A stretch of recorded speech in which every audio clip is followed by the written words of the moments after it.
Live. Everywhere. On netrootsradio.com.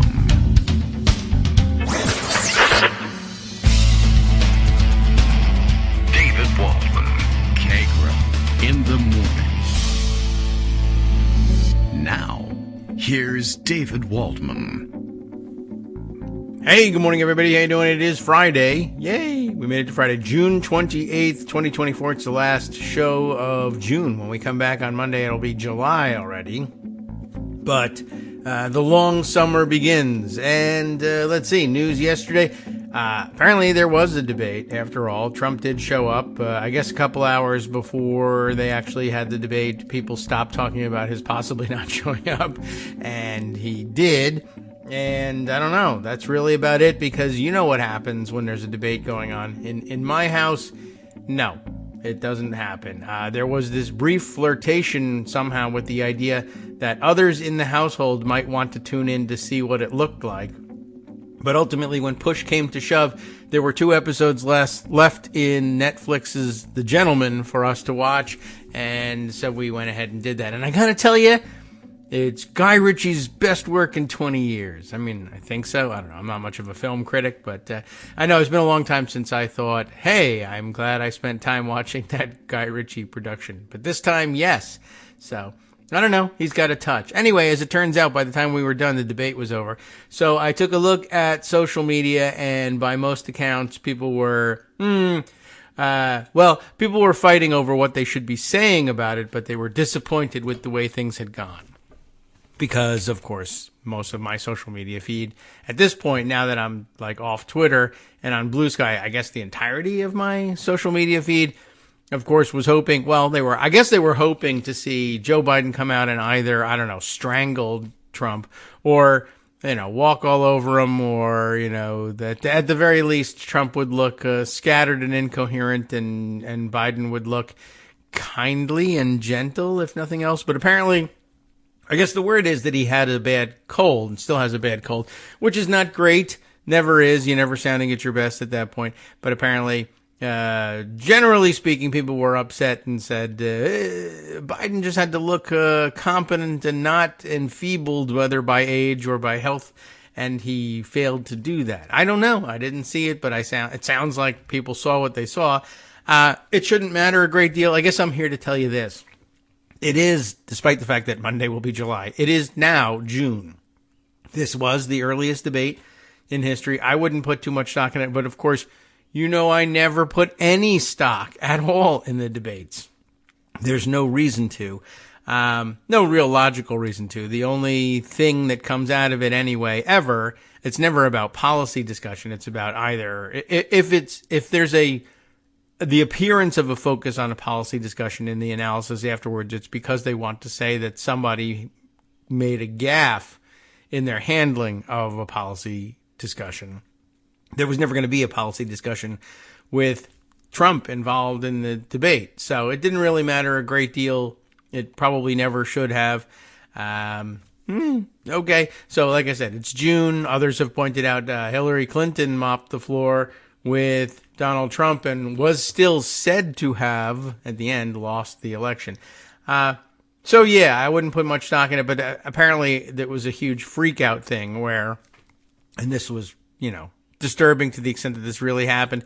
I guess there are members of the commentariat who couldn't help themselves and immediately texted to reporters, oh my God, this is a disaster, which then resulted in social media speculation about, how can we change candidates midstream? Well, anything is possible, but procedurally speaking, I certainly can't describe to you what the process would look like to do that. I mean, we can make something up, but unlikely to happen and unlikely to be necessary for another thing.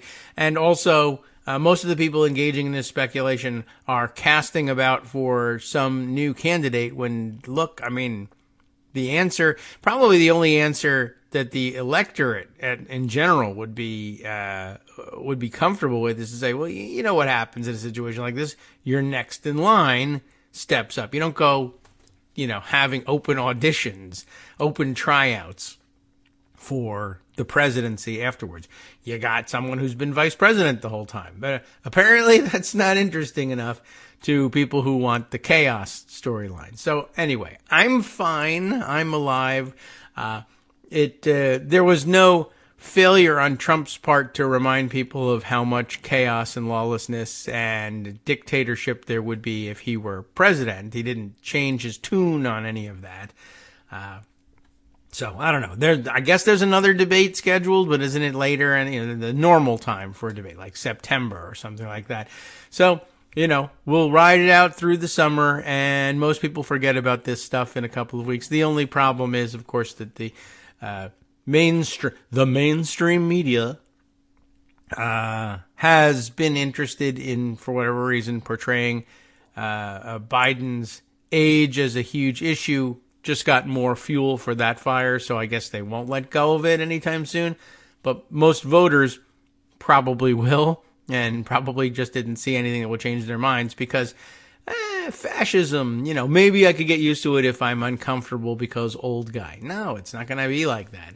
And just as there are millions, I guess, well, maybe not millions who would say this, but certainly thousands of Trump fans who are only too happy to order merchandise, pay money for a T-shirt that says, I'm voting for a convicted felon.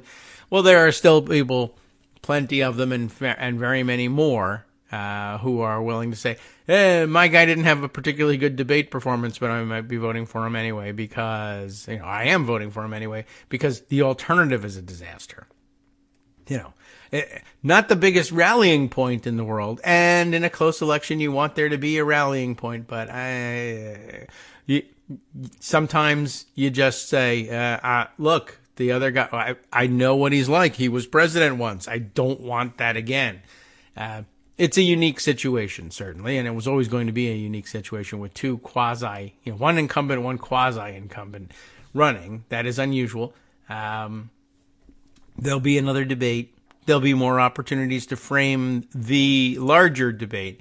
I'm not freaked out. I am a little interested in, I guess it was interesting to watch Democratic versus Republican dynamics in action, right?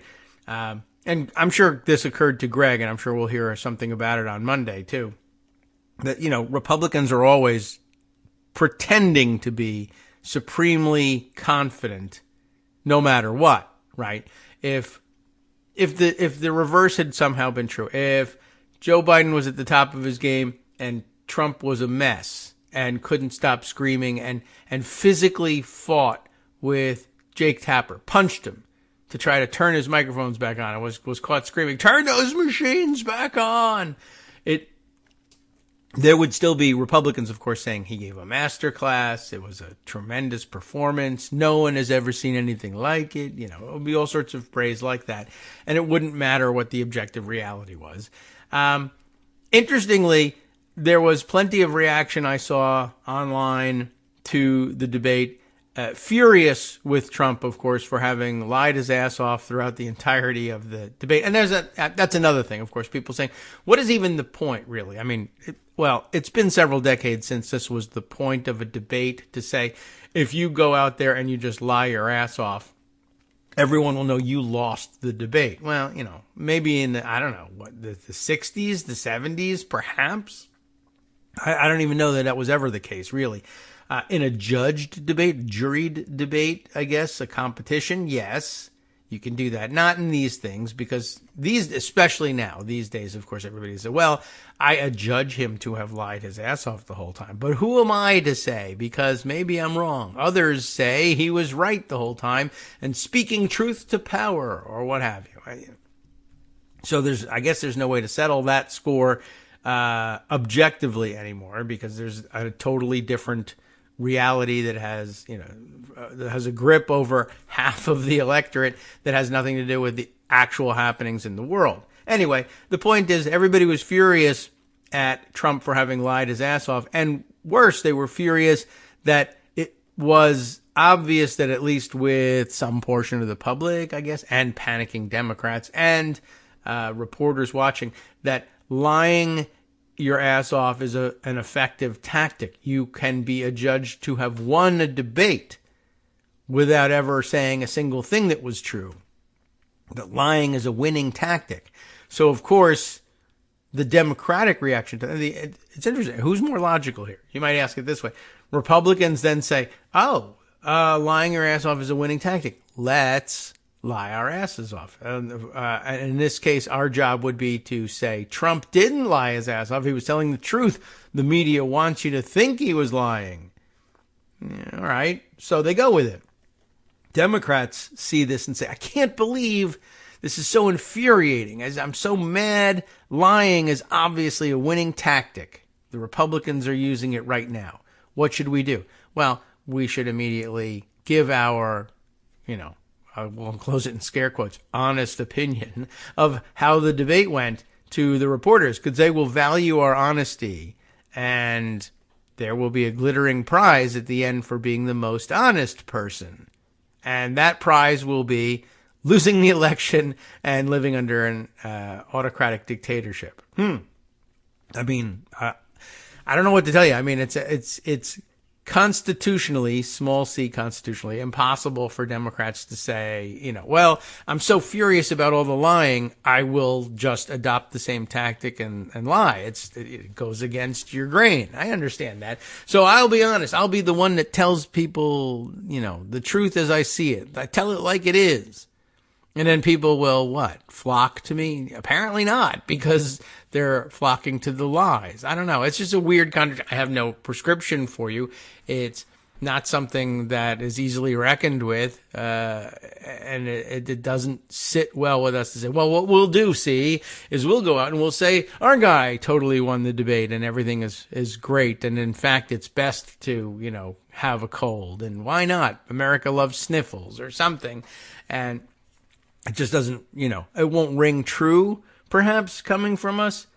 But I mean, well, I don't know. What's the value of having it ring true when you go out there and say, I'm so worried, I'm so panicked, Biden did terribly. Like, to say that, I don't know what the payoff is, but I guess you feel good about yourself and think people respect you for calling it as you see it. But in the meantime, especially if you are also whispering out of the other side of your mouth that lying is an effective tactic for the Republicans, the people taking notes on that will say, lying is effective tactic. You like my sound effect of taking notes? All right. Lying is an effective tactic. Okay. What about you? Will you consider using this effective tactic? Oh, no, we suck. We're horrible. Dems are horrible. Okay. Well, thank you. I guess I'll go write my story now. So I don't know. I have no advice for you. It's just, I can't very well sit here and tell you, and this is the problem with us. Go lie to the press. Go tell them it was a masterful performance.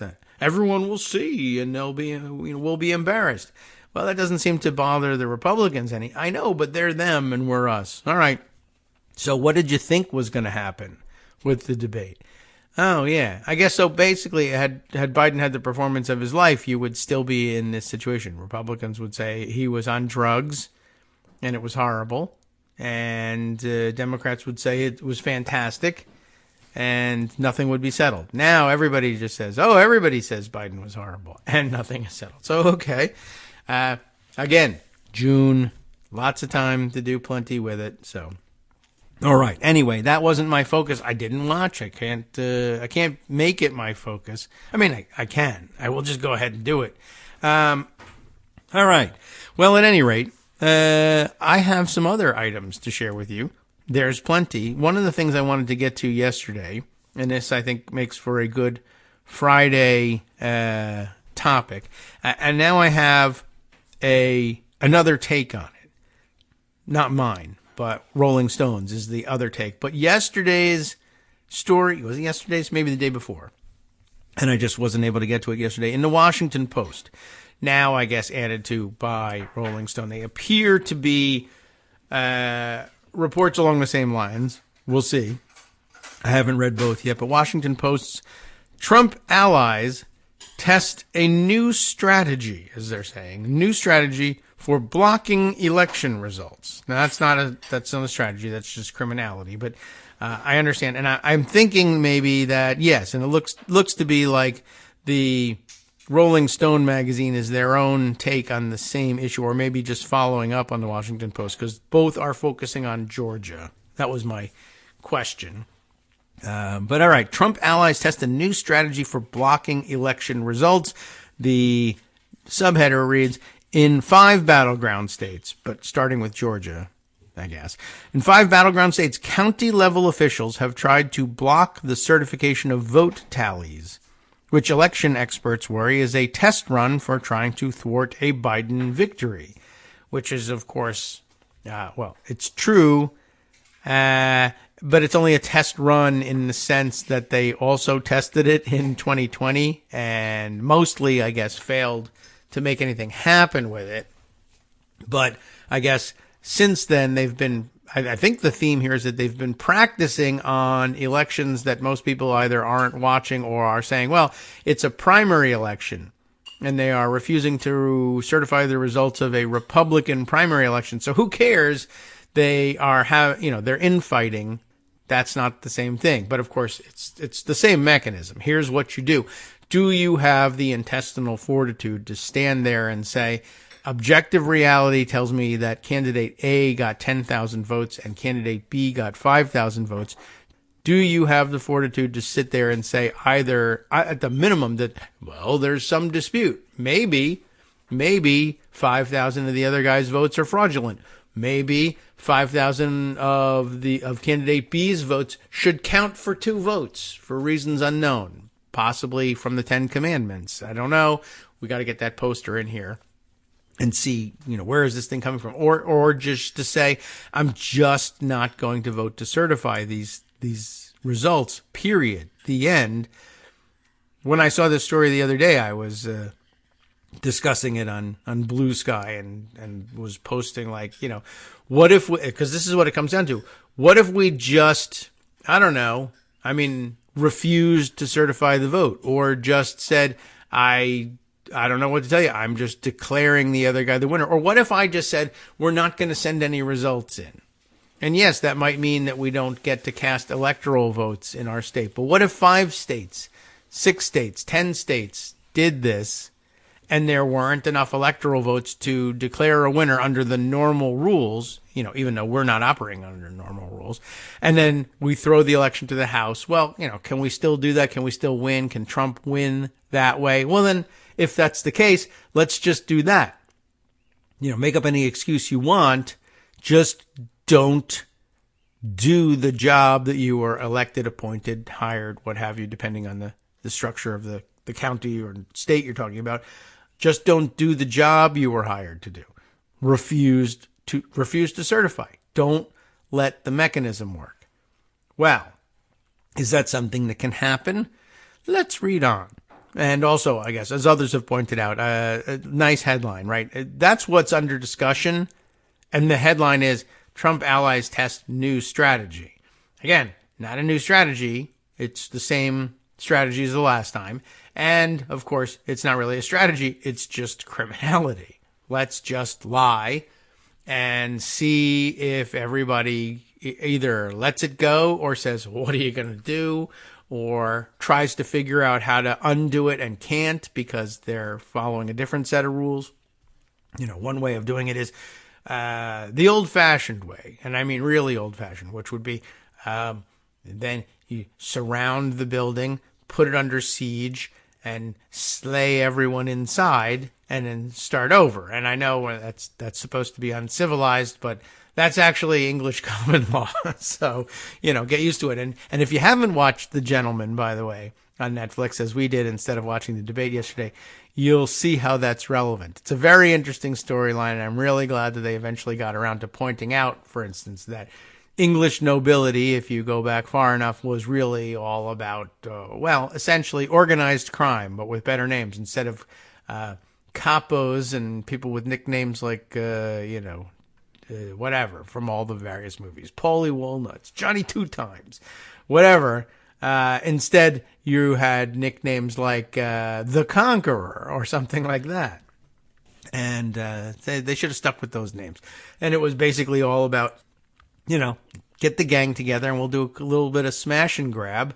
And the serfs don't know the difference. They don't really particularly care who's the lord over them.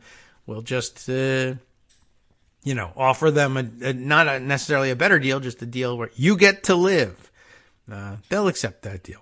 Anyway, back to modern times. Trump allies test a new strategy for blocking election results when a member of Georgia's Fulton County Board of Registration and Elections refused to join her colleagues. Remember where Fulton is, right? Atlanta. Refused to join her colleagues as they certified 2 primaries this year. She claimed she had been denied her right to examine a long list of election records for signs of fraud or other issues. By the way, I skipped over who's reporting here. It's Amy Gardner, Patrick Marley, and Colby Iskowitz. Got to give credit where credit is due. Although, let's read the article and see whether they deserve credit for it. I think so. So how do you like this setup? One of the members of Fulton County's Board of Registration practicing this new tactic, which is the same tactic they tried last time, though they didn't necessarily do it in Fulton County, but they did it elsewhere, right? I'm going to refuse to do my job. I will not cast. I'm not saying I'm casting a no vote. I'm just saying I'm not going to cast a yes vote on certifying the election results, even though all that is a tabulation. How many votes were cast for this one? How many votes were cast for that one? Which number is higher? The end, right? I guess in Georgia, you have to, in a primary, you have to say, well, is this 50% or more to determine later on whether there's going to be a runoff. But even that, I won't certify that this person got this many votes and this person got that many votes unless my excuse is you let me, as they say, examine a long list of election records of some kind for signs of fraud or other issues. Do you have any proof or any evidence that would tend to show that there's real reason, substantive reason to believe there was some sort of fraud or other issue?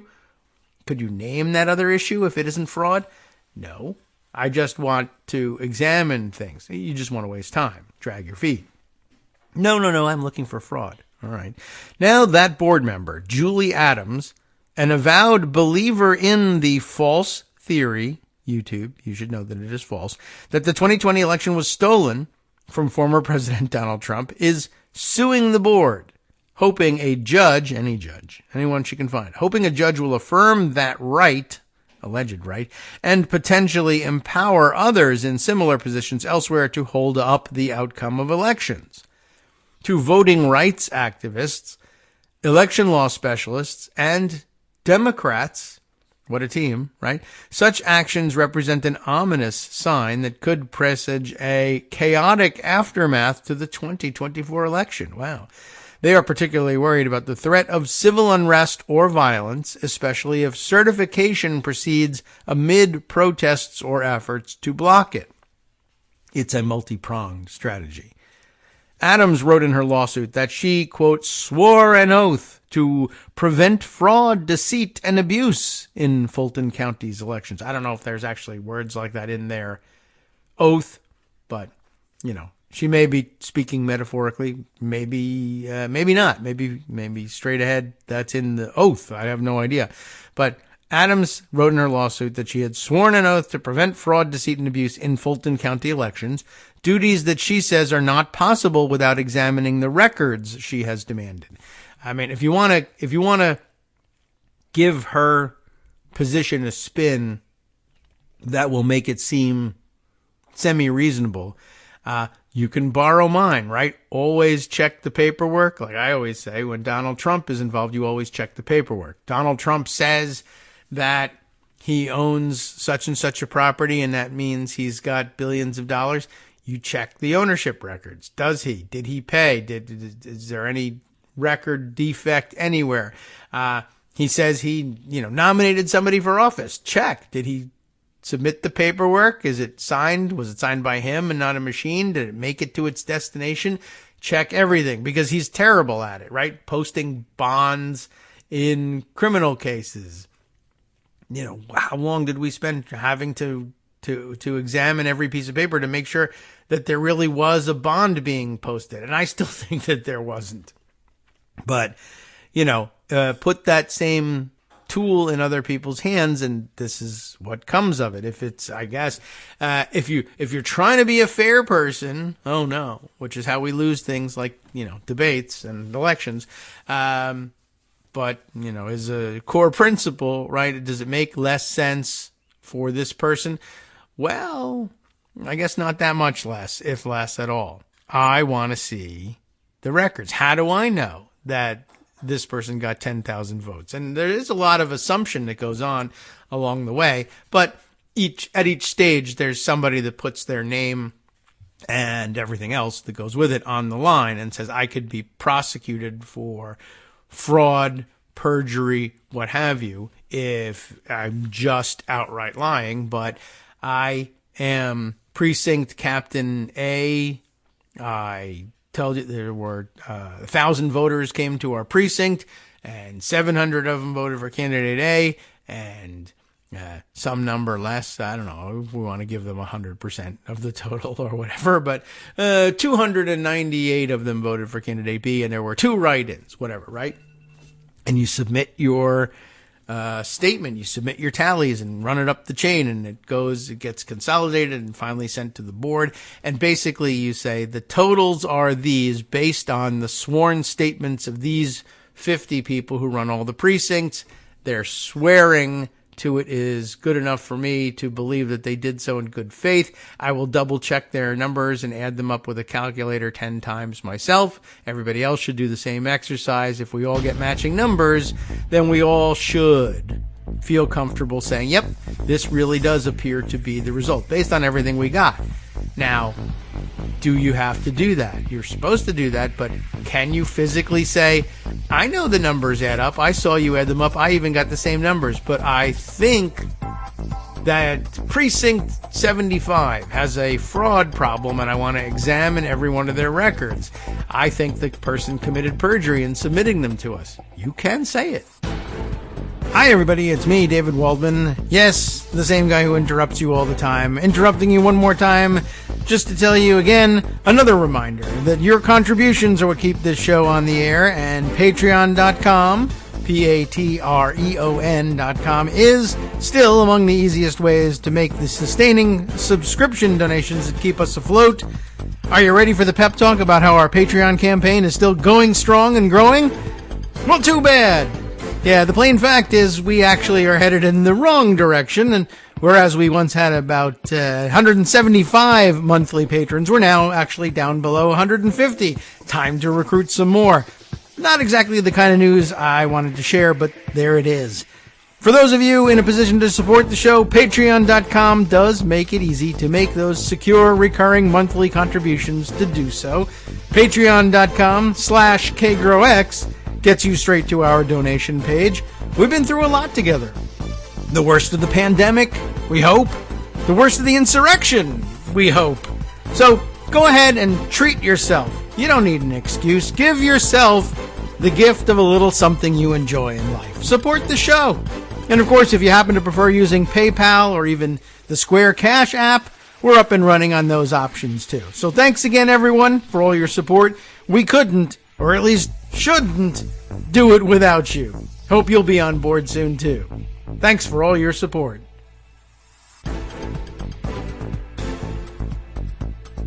All right, welcome back now to the Kagro in the Morning Show here on Netroots Radio. Let's just jump straight back into it, shall we? Although let's flub the line about jumping straight back into it and get back to the Washington Post article. There's a lot to read and we should get started with it, but I know I keep sidetracking and just reminding you of a concept that I think you're already well aware of. But in case you're listening for the first time, what we're talking about is simply showing up and refusing to do the job you're charged with as a member of the Board of Elections. These are the numbers. Everyone has sworn they are the numbers. If they are the numbers, they add up this way, and this is the answer. Will you now certify the vote? No. I want to count all ballots in every precinct by hand myself. Well, it doesn't work like that. It can never work like that. We'd never get election results. It would take forever, et cetera, et cetera. If you think that there's somebody that's lying about it, produce the evidence that you have that there's something wrong, and we'll look into it. If it seems to be credible evidence and would lead to a difference in the outcome, and they just say, well, I don't have to win my case here. I just have to say, I think there's fraud, and I want the right to examine these documents or these lists. Is it merely a dilatory tactic, or do they really have something? If they can't produce any evidence, are the rest of the commissioners or members of the board justified in simply outvoting them and saying, no, we also have something to say. We also want to put our reputations on the line. No evidence has been produced here. You're just speculating, and that's not the job. We outvote you and either expel you from the board, certify the results without your participation, or what have you. But what happens if you have two of them, or whatever the requisite number is to deny a sufficient number of votes in order to, under the rules, certify the election? That's what they're aiming for, because there's no real answer to that. Certainly no quick answer. So back to the more organized thoughts of our writers here. So here we have, what's her name? Adams. We'll remind ourselves of the names. Julie Adams, board member on Georgia's Fulton County Board of Registration and Elections, practicing the tactic during the primaries when she thinks nobody will care or be watching, and says, I refuse to join in certifying the results unless you let me inspect certain documents and records from some precincts. All precincts don't know. They said no. She sues and says, I swore an oath to prevent fraud, deceit, and abuse in Fulton County elections, and that without giving me those records, I can't uphold the oath. I'm being very principled here. Now, her detractors say she is seeking the power to block a victory for President Biden. Of course, she's sitting there in court saying, no, it's a primary election among Republicans in one county in Georgia. Don't speculate about what I might do next time. Answer my questions about this time. And as you can see, I'm not being partisan. I'm not blocking any Democratic results or any Democratic claim of an office. I'm blocking, if anything, a Republican claim on a nomination. So my hands are clean. You see how that works, at least in practice. The Democratic National Committee and the State Democratic Party have asked to intervene in the suit, claiming that Adams's actions are part of a coordinated effort by Trump, his allies, and the GOP to sow the same kind of doubt in this year's presidential election that led to the violent attempt on January 6, 2021, to overturn Biden's first victory. They are playing poker with the cards up, said, Tolulape Kevin, Olasanoye. Oh my goodness. And this is not really a very difficult name. I'm sure once you've heard it pronounced, it's easy to do, but I've never read it aloud. He is the, and I'm assuming gender as well, executive director of the Democratic Party of Georgia. Kevin helps me assume that, but you never know. Tolulape Kevin, maybe he goes by Kevin, Olasanoye, my best guess. I hope I haven't insulted you too badly here, Mr. Executive Director. They are telling us exactly what they're going to do. This is much more important than his name. We would be foolish if we sat on our hands and did nothing and watched this happen. Good point, right? Trump has stated plainly that the only way he can lose this fall is if Democrats cheat. Now, that's a lie. I mean, it's interesting to even put that. He has said that. He's plainly said that. But it does an awful lot of extra work, these words, right? He's stated plainly that the only way he can lose this fall is if Democrats cheat. Well, that's a lie. And you can't credit it with being stated plainly. That carries too much water for him. His campaign and the Republican National Committee are spending historic sums building, quote unquote, election integrity operations in key battleground states, preparing to challenge results in court and recruiting large armies of grassroots supporters to monitor voting locations and counting facilities and to serve as poll workers. And I guess to the extent that you can recruit enough of them, they can provide what will pass in the minds of these board members as possible, anyway, evidence of that. Do you have any evidence that there was some fraud? Yes, my evidence is that a poll worker in precinct 99 said he saw, it doesn't matter what they say, really. I heard he said something. That's it. Now, a poorly trained one will say, I saw aliens voting. I mean, outer space aliens coming and not only voting, but because they had 8 heads, they cast 8 ballots each. And I think that that's really not fair. Well, whatever, or just make it even worse. They cast 9 ballots. They had 8 heads and cast 9 ballots. I could even credit them with 8 votes, but they cast the 9th ballot, whatever it is. Depending on how savvy they are, they can make better or worse excuses. But among Republicans, they don't have to be particularly outlandish excuses. I saw someone cast 2 ballots, or I believe someone who was dead voted. That's what they came up with last time, and they'll go with that again. And if a person is willing to say it, whether they saw it or not, then you have, a situation you're sitting there like just purely logical without knowing who the players are and what they've done before and what they're after. Well, you said you wanted evidence. This person swears they saw this happen at this precinct. By the same token, this other person swears that this precinct had this many votes and that they were cast for this person, and this person. And they're putting their reputation on the line too. We're supposed to take their word for it on the numbers of votes, although honestly, it's easier to believe that 1,000 people voted in your precinct and voted this way than it is to believe that 8-headed aliens cast votes. That's true. But at bottom, one person is alleging that this happened and one person is alleging that that happened. And who can say for sure between us which one is telling the truth?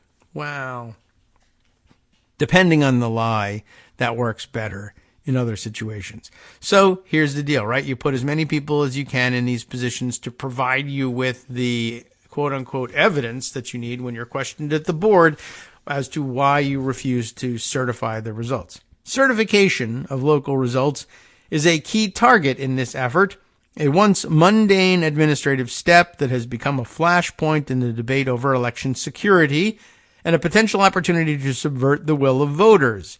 Election officials in the nation's 3,000 plus counties must sign off on results, followed by a similar process at the state level. Typically, certification does not mean there were no errors. It simply reflects the votes tallied at that point, and it does not preclude lawsuits contesting those results. In fact, in some states, lawsuits cannot be filed until after certification is complete. Okay. So, you don't have to think you're going to win to file a lawsuit. And if you can just get 800,000 people to file lawsuits, what can you do? Everybody deserves their day in court, even if their day in court stretches into February of next year, at which point we'll claim that you're in violation of the Constitution, and we're going to have the House name the president. Barring such challenges, certification allows the winning candidates' electors to then gather in each state capital and cast their electoral college votes, with a joint session of Congress taking the final step of affirming that vote on January 6th. Okay, some people dispute with the formulation of affirming the vote, but that seems pretty harmless to me. But yes, but also you should keep in mind, by the way, should we be taking the word of people who say, well, I heard that there's evidence that there was something wrong in Precinct 99, if the word is coming from, in some cases, the same person, and in other cases, at least team members of these people who last time simply said, what if we just forge electoral college certificates, period, and send those to all the places that real electoral college certificates are supposed to go, and say, I don't know which one is real. Mike Pence will have to decide. If you're willing to do that, then you're going to be able to find people who will say, I don't know. I heard all I have to do is say the magic words, I heard there was fraud, and the whole system collapses. Can we try that? Delaying certification at any step could hold up or halt the process, potentially preventing the rightful winner from taking office. Oh, you don't say? Well, then, now you got my attention. I'm interested. Let's try it. Since 2020, county-level election officials in 5 key battleground states, Georgia, Arizona, let's see if you can guess the other ones. Would you guess Michigan? Good, because that's next. Nevada and Pennsylvania. Georgia, Arizona, Michigan, Nevada, Pennsylvania. Key county election officials in all 5 states have tried to block the certification of vote tallies in both primaries and general elections. So far, none of the efforts have succeeded. In some cases, the actions came up against strict state rules limiting the role of county election boards in determining electoral outcomes, and critics say those rules will serve as essential guardrails this fall to thwart any coordinated efforts to set aside a state's popular vote. Well, they're supposed to stand as essential guardrails. I'm sure there's more about this in the story, but when they say, well, they're the essential guardrails, well, strict state rules limit the role of county election boards. Well, what you need then is a judge who will say, this is the strict rule, and enforce it. But what if your judge is Elaine Cannon and I know the strict rule says this, but one side says either that rule was adopted unconstitutionally, or it ought to be invalidated for some other reason, or there's all kinds of immunities. Let's brief the issues and come back in 6 months, and I'll give you my decision. Will that fly? It should not. Might it be attempted anyway? You bet. Can you even name the name of a federal judge somewhere in some remote district who might be willing to do something like that? Now, having listened to the show for weeks, you can. You already know that there are individual judges who would definitely do something like this. But the chaos and confusion that could result from such an effort are themselves a deep concern among voting rights advocates who believe that unsubstantiated claims of fraud by Trump and his allies are sowing even deeper mistrust in the fall election results than they did 4 years ago, raising the potential for unrest and even violence on a greater scale, too. An awful lot of people are looking at a potential parade of horrible scenarios, said Ben Ginsberg, a longtime GOP election lawyer, who is now an anti-Trump democracy advocate. I hope.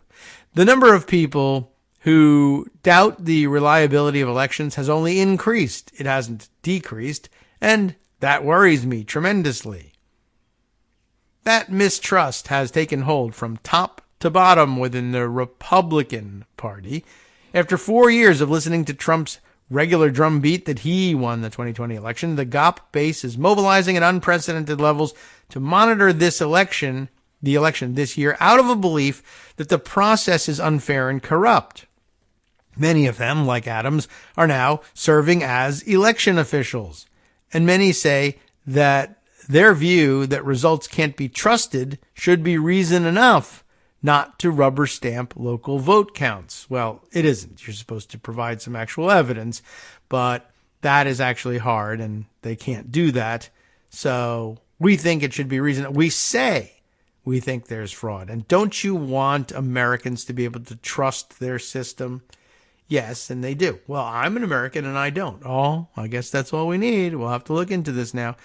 Not really. But yeah, it's amazing that all of these, sometimes in many cases, these people are now serving as election officials. And you should remember also, like, you might say, well, people deserve what they get if they elect these people knowing that they're election deniers. If you elect an election denier, you're going to get election denialism. But remember a couple of things. One, not all of these jobs are elected. Some of them are appointed. And remember also that in the interest of fairness, from way back when, in the olden days, when there were two major parties that believed that if you held a vote and counted the votes and told people who won that was good enough, even if you lost, that should be a good result. Now we no longer have that.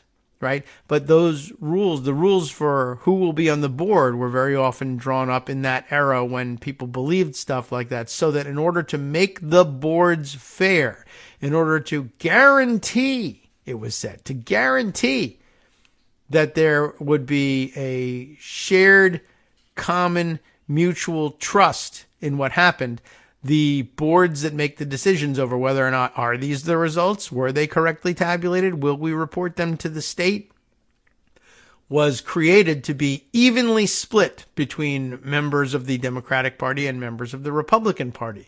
But now, in order to remain a member of the Republican Party in good standing, you have to profess a belief in the incontrovertible fact that you believe, anyway, that elections are corrupt and that they're constantly being cheated in by the other side, and that you will do whatever it takes to stop that from happening. So, we watched this sort of happen over the years with at the higher level, at the Federal Election Commission, right? In order to make things fair, we'll have the same number of Democrats as we have Republicans. And you just got to get a majority for the board to act, but you'll never get a majority because one side will always vote yes, the other side will always vote no. You'll be in a perpetual tie and you won't be able to enforce any of the rules. Same thing very often happening on these local boards. At the very least, it is the case that almost all of them require the presence of members of the Republican Party. And in order to be a Republican in good standing, you have to profess this belief in election denialism. So you're going to do this. You're going to build this into every board there is, because the rules come from a time when there were two parties that actually believed in elections. Back to the article. The top GOP leaders are stoking such activism. The Republican National Committee is launching a Protect the Vote tour in, would you believe it, swing states this month to recruit poll watchers, poll workers, and legal experts. And what's the point, right? How bad do you think your grassroots poll watchers are going to be if your top advisors to Trump last time around were people like Rudy Giuliani, who would look at a videotape of them opening up boxes of ballots to tabulate and say, look, they're stuffing the ballot box. They're stealing. These are both votes that were fake and they came from China. You can tell from the paper. Like, if that's happening at the top levels, your grassroots people are going to be over the top lunatics. Well, anyway, here we are. We are light years ahead of where we were 4 years ago. Said, what? This guy's name is Jefferson Davis. Oh, my gosh. Come on. Give me a break. Are we still in Georgia here? Hey, Jefferson Davis, a leader of a conservative, interesting, Wisconsin group. So, by the way, Wisconsin fought on the other side of the Civil War. But Jefferson Davis of Wisconsin says that his group is focused on election issues, that has spent the past few years studying the rules, holding events, and recruiting volunteers. Light years ahead. Well, we'll see. In addition to Georgia, local officials in at least 4 other battleground states have made pushes to seize control of the certification process, heightening worries that pro-Trump forces will try similar moves in the fall. In 2022, 2 commissioners from rural Cochise County, do I have that right, in Arizona, refused to certify midterm election results. I think we read that story. That same year, local election boards in 3 Pennsylvania counties withheld thousands of votes from certified totals. Last month, in Michigan's Delta County, I don't think we've heard about them, the Board of Canvassers voted not to certify local results. A similar attempt to not certify May election results occurred in Nevada, in Washoe County, home to Reno. In all 4 states, officials cited mistrust in election machines or ballot errors, but offered no evidence of widespread fraud. In all 4, certification proceeded after state intervention. So that's good news. Democrats accused these officials of overstepping their legal authority and called the efforts a test run for trying to thwart a Biden victory this fall. They also moved quickly to make clear that such actions run contrary to state law. In Arizona, 2 commissioners face criminal charges. That's good.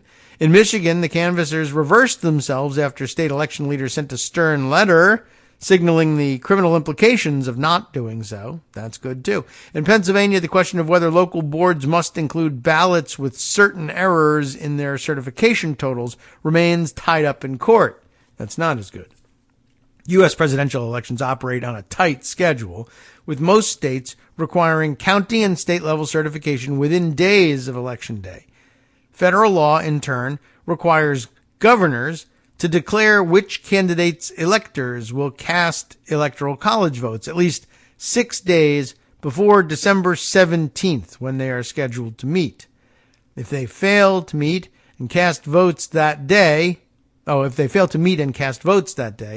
A state's electoral votes probably would not be counted during the joint session of Congress on January 6th, the final step in determining presidential outcome. And you do it with enough states and nobody gets to 270, chaos ensues. Delaying certification could swing a close election in which a single state's electoral votes tipped the balance.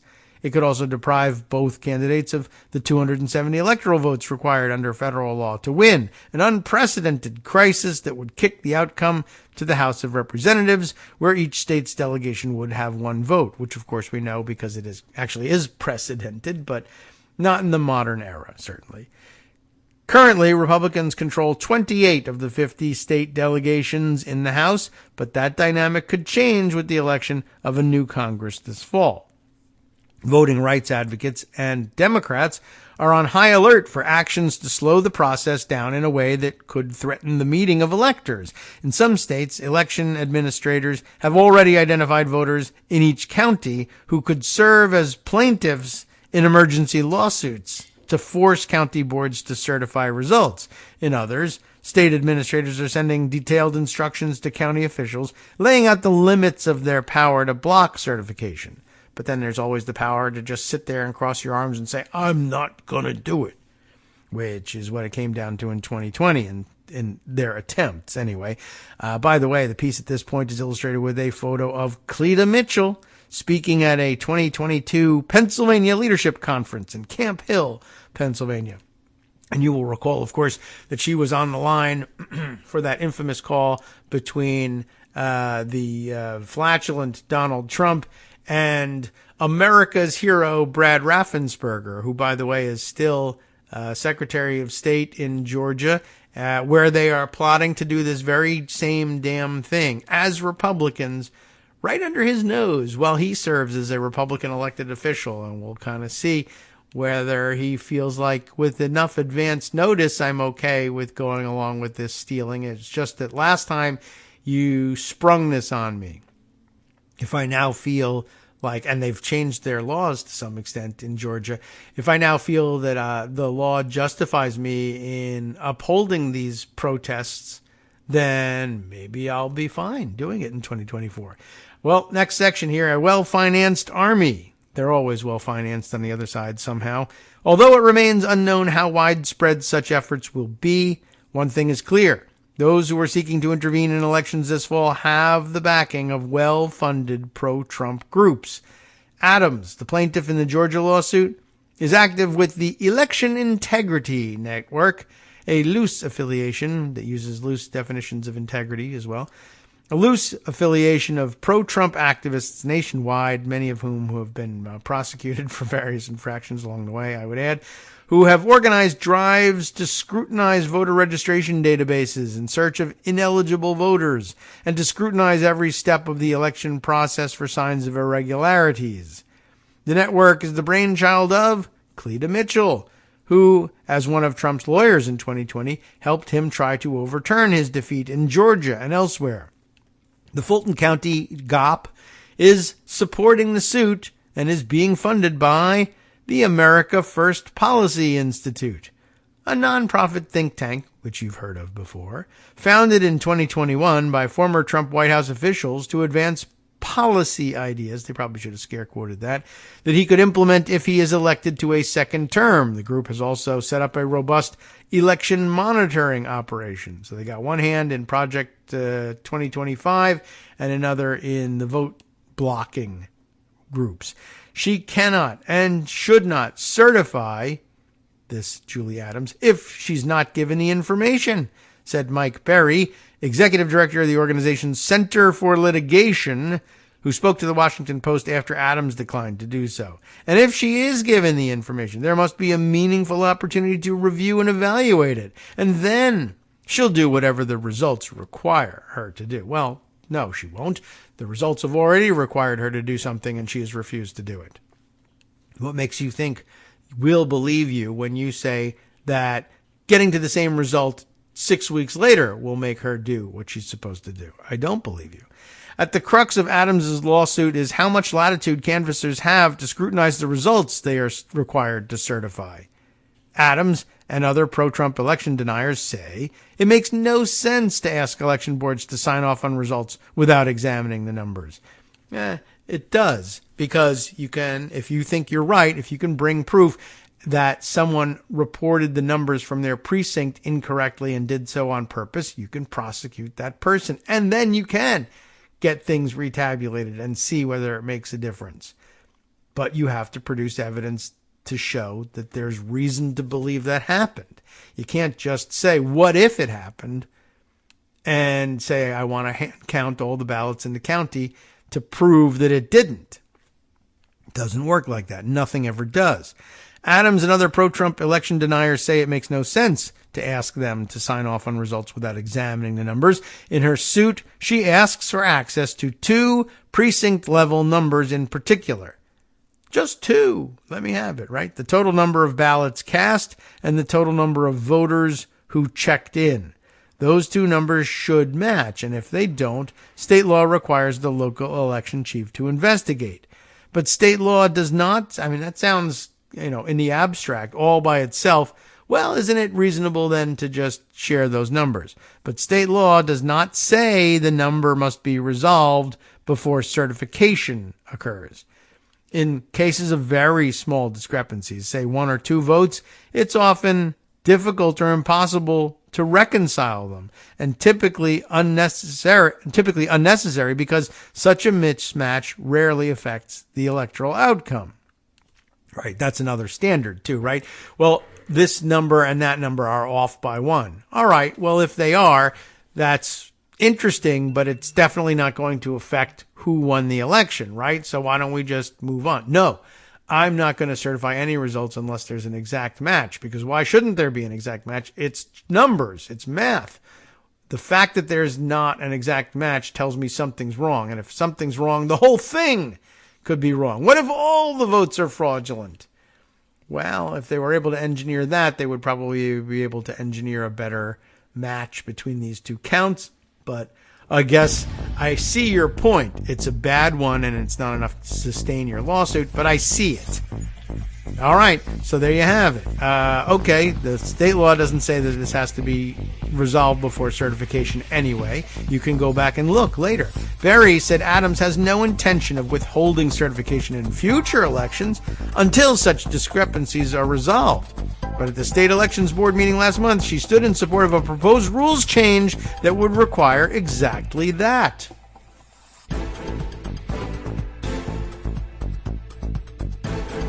All right, welcome back now to the Kagro in the Morning Show here on Netroots Radio. It's starting to occur to me it's going to be very difficult for Scott to write a summary of today's show without just simply repeating this article if we don't move on to other subjects. But this is an important one and my Friday prerogative.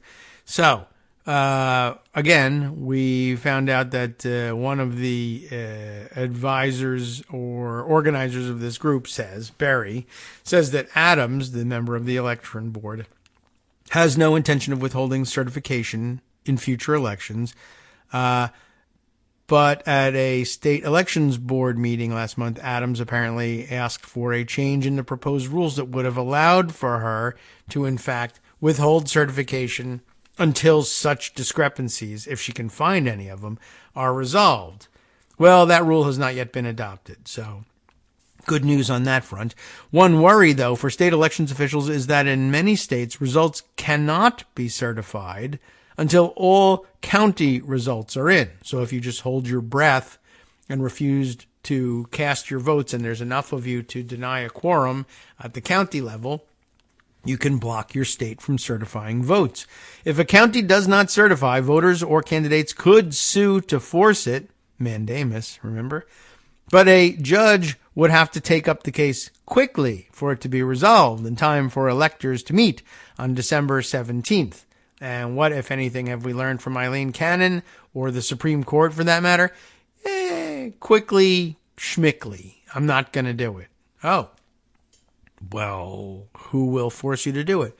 Can't think of anybody who can. Sorry. Election specialists are less worried that pro-Trump forces will ask state legislatures to block state certification or determine which candidates electors get to cast electoral college votes. That was the desperation attempt in 2020. But this time they think they can avoid having to do that last-ditch sort of crazy effort and instead do micro-crazy efforts ahead of time. Congress revamped federal law, of course, governing presidential elections in 2022 and made it clearer that state election law may not be set aside in the middle of an election. All 50 states dictate that the assignment of electors hinges on the popular vote. True, but there, F the 14th Amendment's Section 3. That doesn't exist anymore. Screw Voting Rights Act. We're not going to use that anymore. We're post-racial. Or any number of other things, including justices who ran straight up to the brink before blinking just the other day on whether or not federal law supremacy clause is in the Constitution or not. Oh, if it is, we're going to lose on abortion? Well, let's dig the case, as we heard so much about yesterday, just so that we don't have to declare that that's true. The Electoral College, or the Electoral Count Reform Act, which Congress passed in 2022 in the aftermath of the Capitol attack, also makes it harder for members of Congress to protest any state's Electoral College vote during the January 6th joint session, requiring 20% of the members of the House and Senate to vote in favor of such a challenge before the entire Congress can even consider it. Used to be, of course, one from each was enough, one member. Kathy Bokvar, Pennsylvania's Secretary of State during the 2020 election, says she's less concerned about these election challenges successfully altering the outcome, as long as the counts dispense with them quickly, than she is about the human impact of sowing doubt in the validity of the results. I worry a lot about the disinformation that, no matter how this plays out, is going to be rampant, she said. It's so much easier to spread disinformation than it is to explain all the ways that the incorrect information is wrong. Combined with this very angry, very stressed environment that we're living in right now, it's such a fraught time to be having a major election in. That's actually the end of the article, and it kind of elides the true point here, which is there are plenty of people who are willing to make death threats against people unless they, in the face of all evidence to the contrary, simply either refuse to certify the vote or to vote affirmatively to say, I believe I've witnessed fraud. If you don't do that for Trumpers, they'll threaten to kill you. And if you fall prey to that, who knows what happens? It's pretty scary. So, yeah, I mentioned that Rolling Stone has their own take on this story. And let me see if I can verify the authorship of the original. Adam Rawnsley and Aswin Subsang. For whatever reason, the pocket version of this, which is what I'd have to read because paywall, doesn't include him. Just says Adam Rawnsley in this. But okay, Georgia is our laboratory. Inside Trump's plan to rig 2024. They just come and straight out make that their title.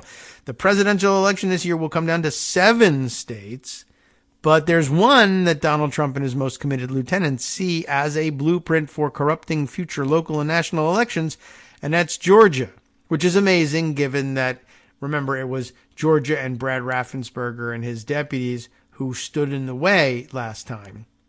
But I think I spent a considerable amount of time in the space between 2020, late 2020, and now, reminding you that it looks for all the world, the way the statements read, like Brad Raffensperger could easily have been made more comfortable with helping Trump find votes or do whatever it is he needed to do to thwart the awarding of Democratic electors from Georgia to help Trump out if he had felt like the law would back him up, and they have since changed the law. It might very well be the case that he feels more comfortable helping the cheat this time. The Peach State is unique. It's the sole battleground state in which Republican Party has control over the levers of power, a trifecta in the House, Senate, and governorship. Over the past 4 years, Trump-loving elements of the Georgia GOP have wielded that advantage in a crusade to convert discredited election conspiracy theories into policies well ahead of Election Day 2024. It is an alarmingly anti-democratic experiment that Trump land and much of the GOP hope to take national.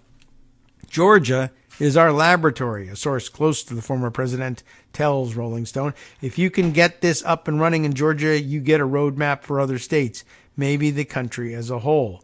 And by the way, if I had to make a guess at who is the source close to the former president who might say this, I would guess Cleta Mitchell. And she is from Georgia, I believe. In 2020, top Georgia Republicans such as Governor Brian Kemp and Secretary of State Brad Raffensperger managed to block Trump's efforts to illegally overturn the election results. Kemp earned Trump's fury by refusing to use what the then president called emergency powers, but didn't actually exist, to stop the certification of Joe Biden's victory. In an infamous January 2021 phone call that helped lead to Trump's indictment in Fulton County, Raffensperger rebuffed the president's demands to find him votes. Kemp and Raffensperger both won handily in their 2022 re-election runs. But ever since President Biden's inauguration, conservative activists and policymakers in Georgia have tried to bypass Raffensperger and worked diligently to turn Trump's heads I win, tails you lose philosophy of elections into public policy. As Trump has continued to lie that the 2020 election was stolen and rigged, the former president and his supporters have been making concrete, step-by-step progress in shaping electoral processes to his benefit. Across the state, MAGA diehards are devoting considerable resources to purging voter rolls, intimidating elections officials, employing legal dirty tricks, and ousting Republican officials and election appointees who haven't been initiated into the cult of Trump. Republican operatives have remade Georgia's state elections board, executive branch, legislature, and legal ecosystems, all in Donald Trump's image. Conservatives in the state assembly have unleashed thousands of voter eligibility challenges on county election boards, an effort that will be turbocharged with the new election law. Lawmakers also worked to limit Raffensperger's role in overseeing elections while sapping resources for election administration. It's interesting that they don't trust him. I think they probably could have paved the way to his cooperation. I don't know whether they did that, tried that, thought that that might work, or whether they're simply bypassing him. But like in other states where you have a Republican legislature and, say, a Democratic governor or some statewide Democratic office holder at some level who does things that they don't like with the power that they're granted, they rescind those powers. So here they hem in Raffensperger, even as they could be making him comfortable with getting to the cheating that they wanted in the first place. Conservative activists heckle elections officials on a regular basis with conspiracy theories that Trump birthed and indicted election denier. Well, okay.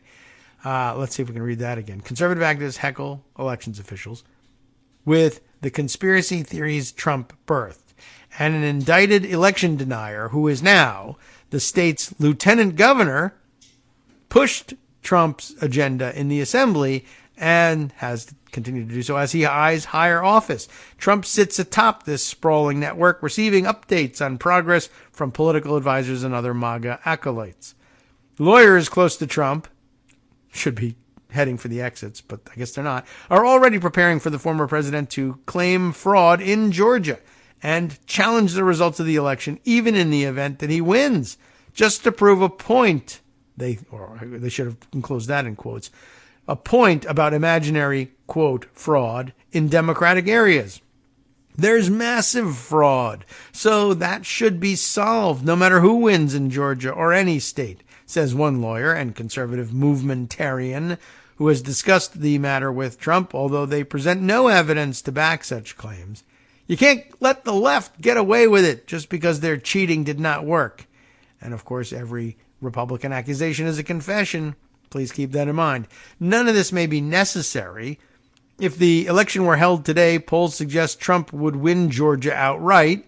But to the Trump faithful, that is almost beside the point. In the past 4 years, Trump and his allies have been doing everything they can to make sure that a Republican defeat in Georgia simply cannot happen again, and to entrench a permanent GOP majority in a deeply divided state. It's happening throughout the country.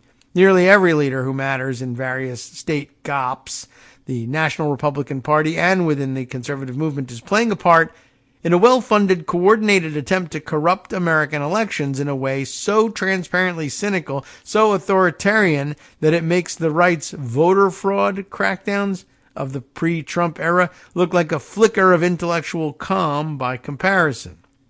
In Georgia, with Election Day just months away, the effects of these Trump-backed initiatives can be felt in every corner of the state's political environment, from the governor's mansion to the local elections officials increasingly facing threats and intimidation, all the way down to the everyday residents who are forced by conservative activists to defend their own right to vote. The effort to suppress the vote in Georgia happens year-round, and the counter-effort needs to be equally, if not more, robust, says Sarah Draper, a Democratic state representative who worked on voter protection issues for the Biden campaign in 2020. Instead of investing in voter protection only in big election years, Democrats need to be at the forefront of defending democracy every day and for every election. With both the Biden and Trump presidential campaigns privately bracing for extraordinarily close elections in November, and a possible protracted legal battle in the aftermath, any minor change at the margins on either side could help make the difference between a Trump victory or a loss in the state. And Trump and Georgia Republicans have made it abundantly clear that they aren't willing to leave the electoral outcome up to chance. Everybody is gearing up for full-blown warfare, says a Republican source close to Trump who has worked on, quote, election integrity efforts. The campaign, the RNC, everyone is going to be fighting Biden's team over every single inch and each bit of process. In the wake of Trump's loss and record-breaking voter turnout in 2020, Republicans enacted a series of sweeping laws to suppress the vote. SB 202, the, quote, Election Integrity Act, passed in 2021, restricted early voting, ballot drop boxes, and limited mail-in ballots. It also made it illegal to provide water or food to people waiting in line to vote. Remember that? And it limited the Secretary of State's role on the state election board, a move to punish Raffensperger. Despite the bad blood between Trump and Kemp, the Georgia governor signed the bill, dubbed Jim Crow in the 21st century by Biden, into law. Perhaps more important, the law massively expanded the number of challenges that activists can file contesting the validity of voter registrations in their county, opening up more voters to pernicious nuisance challenges to their right to vote. MAGA activists have, of course, flooded the state with tens of thousands of baseless voter eligibility claims. One Fulton County resident had her voter registration challenged by a third party on the suspicion that she had listed an invalid address, despite living at the same home since 2011. Atlanta's mayor and city council moved unanimously in 2018 to change the name of her street as part of an effort to rid the city, by the way, of its Confederate iconography. Thanks to Georgia Republicans, that street name change was used as the rationale to try to disenfranchise her. But, there are other people who live on that street. I wonder why they targeted her. I just feel like this is a waste of my time and also my kids' time, she told the county officials in 2023. I'm here at the hearing when I have other things to do. I have a job. Many challengers rely on data from a website known as VoteRef. This site is a subsidiary, by the way, of Restoration Action Incorporated, an election denial group backed by the billionaire Trump donor and cardboard box magnate Richard Uihlein. VoteRef purports to offer a user-friendly interface for aggregated government voter registration data, but Kristen Neighbors, the state director for the nonprofit voting rights group All Voting is Local, says the site is using a voter roll for Georgia from November 2022. It's a year-and-a-half-old voter roll that is massively out of date. The Secretary of State did a list cleanup in 2023, none of which is reflected on VoteRef. These sites are just not reliable. The wave of voter challenges has been exacerbated by new rules in how the state funds its elections. For years, election officials in Georgia and around the country have benefited from grants and donations from private foundations. Now, just as county election boards grapple with the overwhelming weight of mass challenges, officials will have fewer resources available to manage them. Last year, Republicans made Georgia one of the first states to ban private charitable contributions for election administration in 2024. They'll open it back up once the MAGA people are the ones giving the money, of course. The move was part of a nationwide campaign by MAGA activists to block those donations, which they call Zuckerbucks, because why not? Based on the prominent role of Facebook founder Mark Zuckerberg in funding nonpartisan election support charities. I consider Facebook to be an enemy of the people for Zuckerberg's role in funding election administration charities, Trump told CNBC in March. County election boards have dismissed most of the challenges resulting from SB 202. However, a Republican law that Kemp signed in early May offers new guidance to county election boards and could lead to more voter registration challenges being upheld on thin evidence before the 2024 election. Under the National Voter Registration Act, states are required to finish cleaning their voter rolls 90 days before federal elections. The new Georgia law, however, says they set the moratorium on registration challenges at 45 days before an election, which some experts argue is a violation of the NVRA. And as you know, when there's a conflict between state and federal law, the Federal Supremacy Clause says federal law wins, unless, of course, you will lose a rhetorical point, in which case the Supreme Court can decide not to decide that very easy question. The 45-day quiet period is trying to bypass the 90-day quiet period that the NVRA has.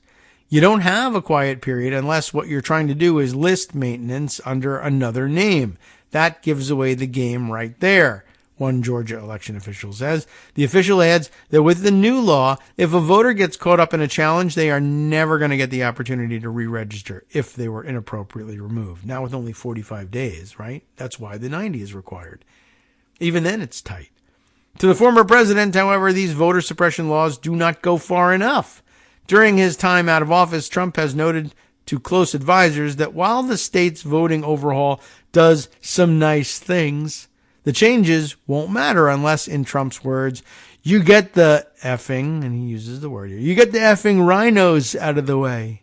According to a source with direct knowledge of the ex-president's opinions on the matter, as Republicans have overloaded election boards with frivolous voter challenges, they have also worked to reshape those state boards overseeing the elections themselves and make it more MAGA. Trump has played a key role here behind the scenes. Ed Lindsay, a Republican member of the state election board, landed in the former president's crosshairs after he opposed an end to no-excuse mail-in voting, which allows registered voters to submit their ballots by mail without providing a reason. In recent months, Trump spent time calling Georgia lawmakers and fellow MAGA hardliners in the state to ask them about Lindsay and demand that he be shown the door somehow. It's got to go, Trump said privately, noting Lindsay's position on the very important election board. According to two sources familiar with the matter, Lindsay's vote against recommending that the legislature curb voting by mail was just one in a series of moves that infuriated MAGA activists who have become influential in the state party. They've taken it over, of course. He took a hard line on the bogus claims of election fraud made by the conspiracy nonprofit True the Vote, which recently had to admit in federal court that it had no evidence for voter fraud claims that it had put before the boards of elections. Lindsay's principles did not sit well with the MAGA movement, which sprang into action. The DeKalb County Republican Party demanded Lindsay's resignation, claiming newfound conflicts of interest on his part. That position was echoed by a host of conservative media outlets and at least one think tank with ties to Trump. The final straw came in May. At a meeting of the state election board, Lindsay refused to join calls for the Georgia Attorney General to investigate Fulton County's audit of the 2020 election. Long a rallying cry for election deniers, on May 15th, the far-right activists got their wish when Lindsay abruptly resigned his post on the state election board.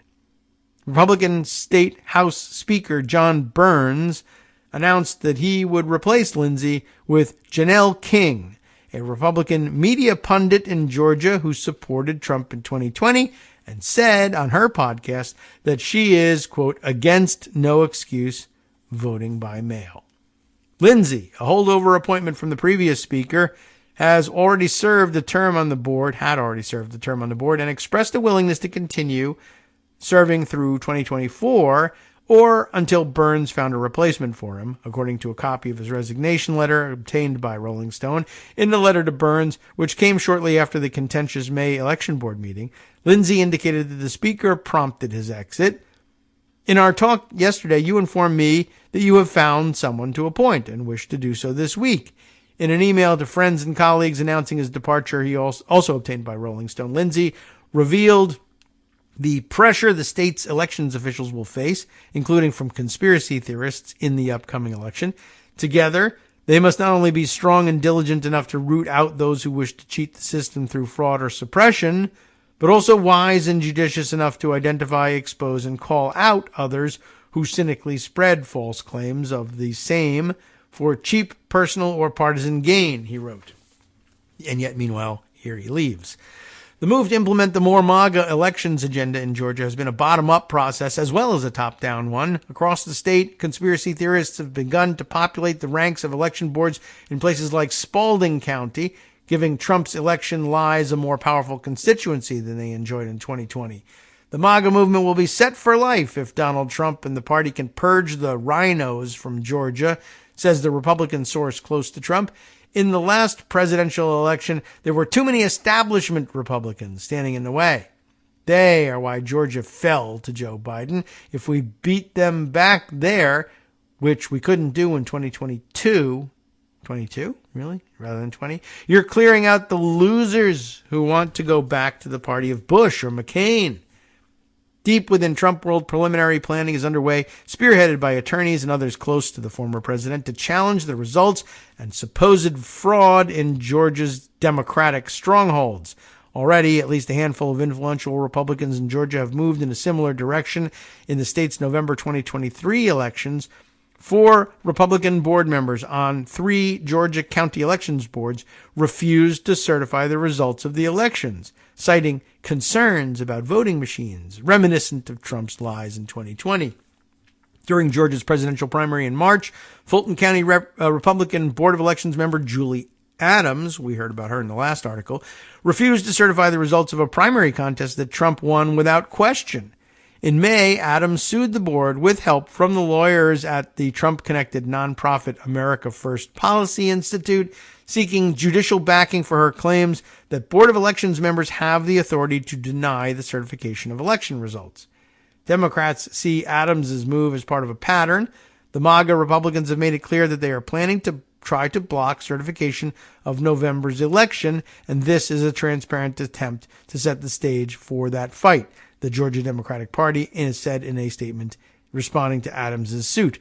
Trump's years-long election denial campaign has unleashed a darker tide of threats toward election officials.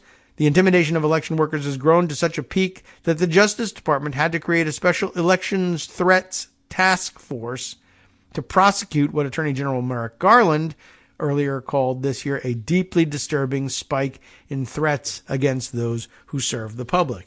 And what's the reward been for that?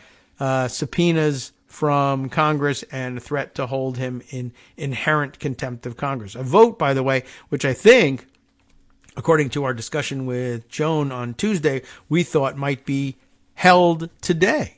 We'll see about that. See if we can find out any information about it. In January, Gabriel Sterling, that's the Republican and chief operating officer in Raffensperger's office. Remember his famous press conference demanding that these threats have to stop.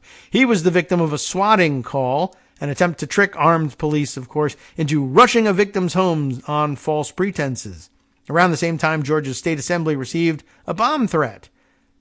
The Secretary of State's office has had to prepare for a range of different security contingencies as the 2024 election gets closer. Interest gets elevated, as do emotions, so that is something that we are assessing, Raffensperger tells Rolling Stone. His office has set up regular meetings with county election officials and law enforcement to carry out tabletop exercises, examining a host of different potential threats, some of them fairly exotic. Someone sent a fentanyl-laced letter several months ago to Fulton County, Raffensperger said. The attack targeted elections officials in Georgia and Washington state. Within days of that happening, We worked with state public health officials, and we were able to get Narcan to all 109 counties and do a training session for everybody who was at our big state conference, explains Sterling. We had public health come and do training on that for about 45 minutes, and we distributed it all. How about that? You didn't think that's crafty thinking and some good planning there too, based mostly on the scare tactics that Republicans believe that if you're even in the same state as some fentanyl, you'll definitely all be killed, especially if you're cops. But okay, now you have Narcan on hand. That's always a good idea. For Sarah Tyndall Gazal, the Georgia's state election board's lone Democrat, the prospects of violence and intimidation loom heavy. I am worried about more aggressive voter intimidation efforts, she said. I'm worried about people getting in the back of a truck with AR-15s and giant flags and driving past polling places. And I'm sure also unstated, driving past her house.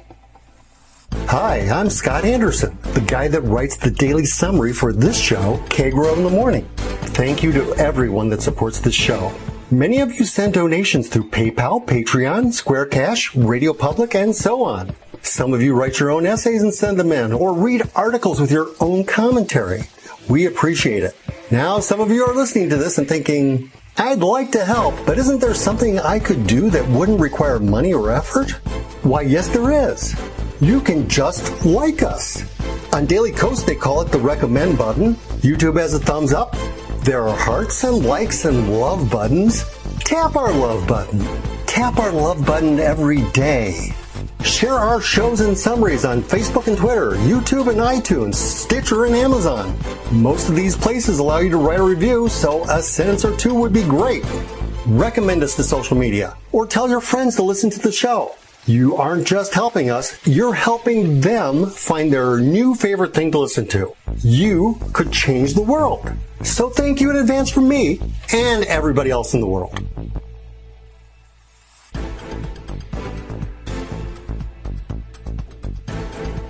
All right, welcome back now to the Kagro in the Morning Show here on Netroots Radio. We're running out of time and yet stuck on this same subject, but it's very deeply reported from both of these articles. And I find little in the way of overlap between the two of them, so I think very revealing to read both of them. As we were leaving, of course, we were reading about Sarah Tyndall Gazal, who is the lone Democrat on Georgia's state election board. And, of course, worried about threats, intimidation, and violence. Worried about people getting in the back, as they say, of trucks with AR-15s and giant flags and driving past polling places. I said that probably unstated in all this was the worry about her worry, and everyone's worry about people like that driving past her house. But I guess it's not unstated because it comes next. Tyndall Gazal, who, by the way, if she doesn't have enough problems being the lone Democrat on the Georgia State Election Board, is battling cancer, recounts how she has had to reach out to police after a pointed email talking about treason and the death penalty landed in her inbox. I had police patrol in front of my house before a particularly controversial meeting, Tyndall Gazal says. At the time, the state election board was convening to consider a push by Republicans in the state assembly to give the body the authority to investigate Raffensperger over his handling of the 2020 election. Wow, come on. At another meeting, Tyndall Gazal tried to explain that voters had already reelected Raffensperger by a commanding majority in 2022. The crowd erupted in shouts of denunciation. I am the one person who they literally yell at in meetings. I can't tell you the number of times I've had to stop speaking because I'm getting yelled over, she says. Anytime I talk about the fact that the 2020 election was legitimate, they just start yelling. For Trump and his followers, the right's multi-pronged offensive, I think we used that word earlier, multi-pronged offensive to influence Georgia's election process isn't just about 2024. Since last year, Trump has regularly asked confidants whether Georgia's Republican Lieutenant Governor Burt Jones would make a good governor. The hardline MAGA conservative, Jones served as one of Trump's fake electors in Georgia during the then-president's endeavor to overturn the 2020 election results.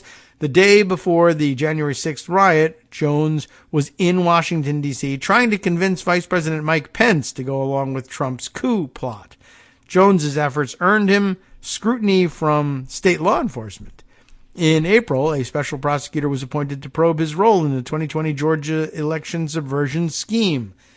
In Trump's private discussions of Jones, he likes to note that Jones is very loyal and has frequently suggested that Jones would be a strong leader for Georgia. Two people familiar with the situation say. I know he's making one and two word statements on this guy. He's a huge backer, but that's all it takes for him. That's all the attention span he's got anyway.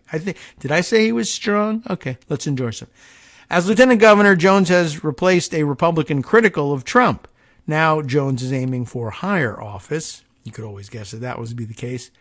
There's no guarantees that Jones secures a Trump endorsement, though, much less the Republican nomination. But the election of an indicted election denier to the state's highest office would represent a stunning and 4-year belated victory for the MAGA movement.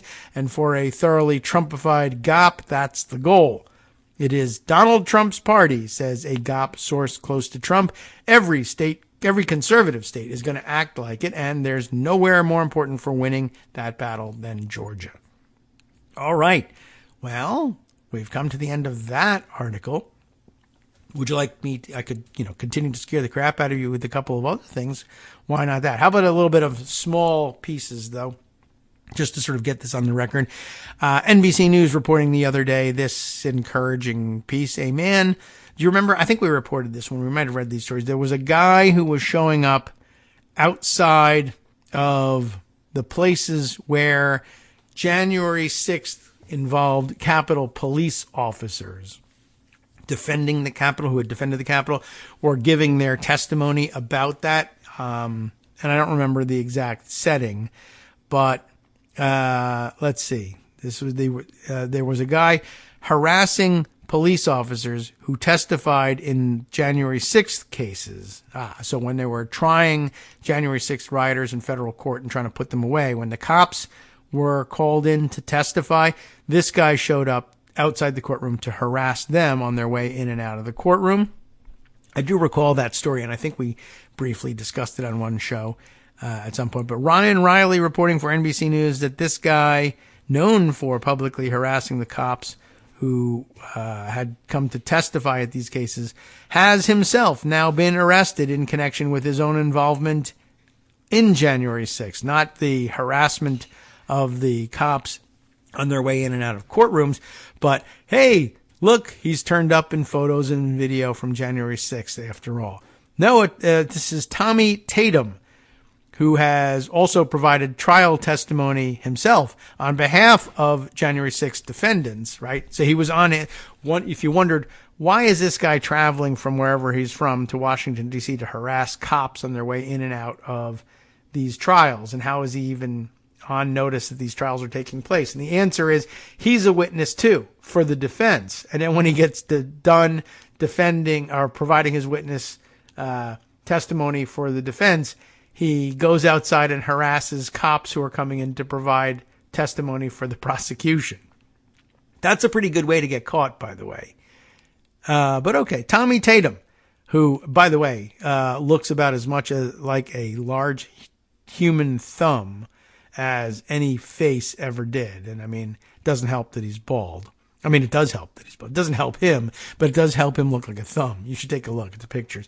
He has been arrested in Mississippi on Wednesday. How do you like that? According to court records, he is charged with civil disorder by obstructing, impeding, or interfering with law enforcement officers engaged in official duties, a felony, as well as misdemeanor accounts. But yeah, I mean, I guess this guy just loves bothering cops, backing the blue. When he's not, or I guess he started off his career in this, as far as we know, on January 6th, obstructing, impeding, or interfering with law enforcement officers engaged in official duties, and then goes on to harass them outside of the courtroom years later.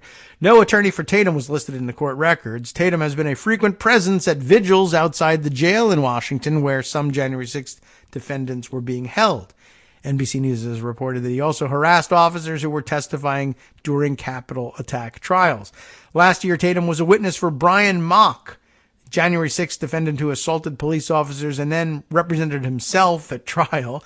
Mock was, convicted and sentenced to 33 months in federal prison in February and is incarcerated in Minnesota at the moment, according to federal prison records.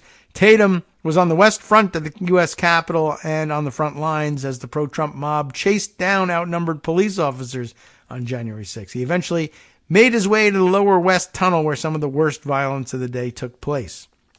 Apparently caught on tape in video that he posted himself, by the way, screaming, "Take their helmets, take their helmets, take their helmets," 3 times, I guess, so he would not be mistaken. It could have been Beetlejuice that he did 3 times, but instead it was "take their helmets." Now, in an interview with NBC News in 2022, Tatum said he yelled that. This is just interesting, by the way, of people. How do you explain themselves? He yelled that because law enforcement officers, quote, were spraying us with that deadly gas. Pepper spray, I guess. And in my mind, I'm thinking, if they take their helmets off, maybe they'll stop spraying. Well, who knows what's going on in his mind? Probably not much of anything, but that's not really a great excuse. Take their helmets. He wants to take their helmets so that they can hit them over the head with blunt objects and give them brain trauma and get them out of their way so that they can go in there and hang Mike Pence or murder Nancy Pelosi or whatever their goal may have been. That's why he wanted to take their helmets. But that sounds terrible. That's going to get me convicted. So instead, I'll say, I thought if they didn't have helmets, they would stop spraying us with pepper spray. What he means is, I mean, in a way, that's probably true. I would crack them over the head with a heavy object and they would be unable to spray me with pepper spray because they would be incapacitated with brain trauma. That's the step that he's not describing to us, I think. All right. Well, at any rate, an FBI affidavit against Tatum says he attended multiple federal trials of January 6th defendants and was included on defense witness lists for multiple trials, and that the video he confirmed he recorded shows him repeatedly berating and taunting uniformed police officers as the police line collapsed. "Don't run back. Just stand your ground. Take a breath, regroup," Tatum said in the video as officers were being chased. "They're scared as S right now. Yeah, run." B, I guess B. I think you can get away with saying, "Yeah, run, bitch," even on the air. "We got you now, mother ever. Woo, woo, woo." That's some quote, by the way, Tatum was seen saying in the video. Let's see. FBI said Tatum also approached the police line with a flagpole extended forward and near officers' chest levels. Body camera video doesn't show whether the end of the flagpole made contact with any officers, so it's not a vicious beating he's giving them anyway. Once he was inside the tunnel, according to the FBI, Tatum was part of a crowd that made repeated collective efforts to surge forward against officers, and after that, you know the rest of it. More than 1,400 people charged, 540 defendants sentenced, et cetera, and okay. So, summary over there. Just wanted to sort of put that one on the record, because I do think we read that story when he was outside the courtrooms harassing people. So, let's get back to Pocket here and choose a few more. There's some more long-read thematic stuff that might be of some interest to you. But we'll make it foreign policy oriented in this case. And let's see. We'll start. Can I read this Vanity Fair article or not? Let's see whether it will give us the original or whether we have to read it in Pocket View here. I'm not certain where I stand with my reads from Vanity Fair. It looks like it might be open to us. Oh, no, they fooled us. They like to make it look that way and then a few seconds later remind you, no, you are not elite enough to be able to pay us this fee. Well, I'd love to be able to subscribe to everything and pay people for their fabulous work, but not to be at this point. But this, written by Mikhail Zygar, who definitely deserves, as does everyone else, to be compensated for his fine work in Vanity Fair. Putin. Remember him? Putin is banking on a Trump win for his New World Order. Where have we heard that phrasing before? Well, of course, another way of describing a New World Order under Putin would be political union with Russia to own the globalists, which is the way we put it here and have for years. Donald Trump's nickname in the Kremlin? Did you know he had one? The American Gorbachev. This is a very interesting way of looking at things, I think. Officials believe his chaos will be the downfall of the U.S. And wouldn't that be great for Putin, from his perspective, even though political union with us? Why would you want that to collapse? Well, only insofar as it collapses and we take over and reshape America in our image. That wouldn't be a bad thing if you're Russia, if you're Putin anyway. If you are just a regular schlub in Russia, well, one, you probably don't care. And two, I guess if you're asked, well, think about it for a little while. Do you want America to be removed from the chessboard? Probably not. It's one of the things that keeps Putin in check to the extent that he's ever checked. What if that was gone? Wouldn't be so great for me. I don't know which moment in American history Donald Trump imagines when he says, "Make America great again," tells us. Our author tells us he has never given a clear answer in any speech or interview, but I know exactly which moment Vladimir Putin imagines in his own vision for Russian greatness. It is February 1945, when Stalin, Roosevelt, and Churchill divided the world in Crimea, by the way, in case you were wondering or had forgotten where that had happened. 3 months remained before the surrender of Nazi Germany, but it was clear that the Allies were winning. To determine what the world would look like after the defeat of the Third Reich, the U.S. President, British Prime Minister, and Soviet leader went to the city of Yalta, a resort area in Crimea, Ukraine, that part of Ukraine which has been annexed by Russia since 2014 and is somehow ignored every time we try to put a date on the Russian invasion of Ukraine. Weird. Anyway, Stalin achieved everything he wanted. He convinced his then allies that he should have his own sphere of influence, which included all of Eastern Europe, Poland, Hungary, Bulgaria, Romania, the former Czechoslovakia, and the former Yugoslavia. The leaders also devised the United Nations Security Council, on which they secured permanent member seats for their countries. This structure existed for the next 45 years, de facto collapsing along with the Soviet Union.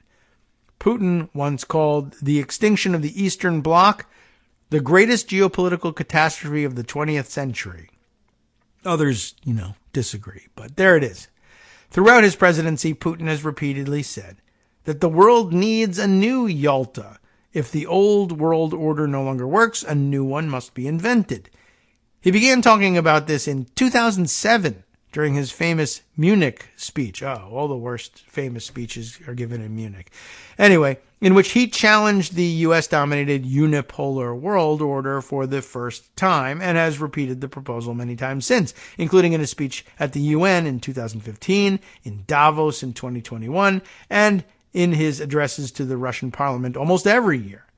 But for a new Yalta, Putin needs suitable partners, including a U.S. president who would agree to divide the world with him.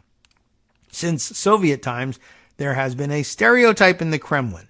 It is easier to negotiate with Republicans than with Democrats. This stems from the détente between the USSR and the U.S. during the Nixon and Ford administrations. Jimmy Carter, the thinking goes, paid too much attention to human rights. Kremlin officials still believe that Republicans are constructive partners, while Democrats are hypocrites posing as saints. Aha, okay. Very interesting. That's a very good 360-degree view of it, right? It's not that, it is the case that Democrats keep insisting on Russians respecting human rights.